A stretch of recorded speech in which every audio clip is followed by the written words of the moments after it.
Today I'm going to be making something really fun. We're going to do stained glass cookies for the holidays. And here are the ingredients that we need. I've got some little candies here. I've got some red ones and some green ones.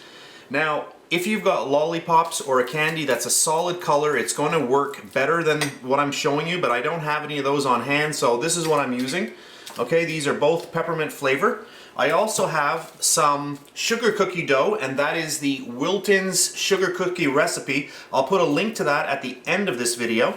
I'm also using a couple of different cookie cutters and a little piping bag tip that we're going to be using to cut out the little center of each cookie so that we can use our candy to make the stained glass. So those are the ingredients and the equipment, so let's get started.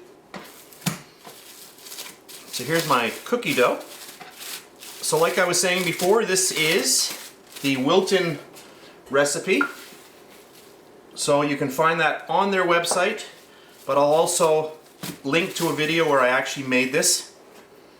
This is their exact recipe. And we're just gonna roll it out a little bit. This is a really fast video, so it's not gonna be one of my typical 15 or 20 minute videos. This is gonna be pretty quick. There we go. Just want to keep it circular. Okay, roll it out. Just give it a little bit of a spin. And if it sticks at all, mine's not sticking, but you can grab an offset spatula and just slide it underneath, just like that. I'll start off with our little Christmas wreath. So we'll just cut that down. And then what I'm going to do is you can use anything you have, any kind of circle that you have. I'm just going to go like that, right in the middle, and just pop that out. I will then take our little wreath here and place it on my tray.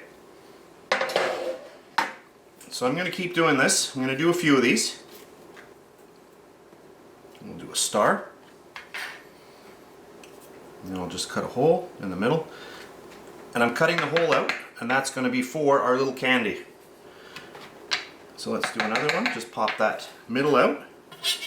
Get the spatula underneath. That's just to keep the integrity of our shape. Where's my little gingerbread fellow? Just get right there, pop that down, and I'll put the circle right in the middle, say right there. So just get that in there like that, and get him on right there. Beautiful, that looks great. We're just gonna grab these little candies, and I don't even break them up. So let's try a red one in there.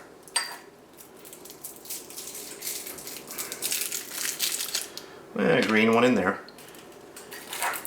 Now I do these 12 minutes, 350 degrees Fahrenheit.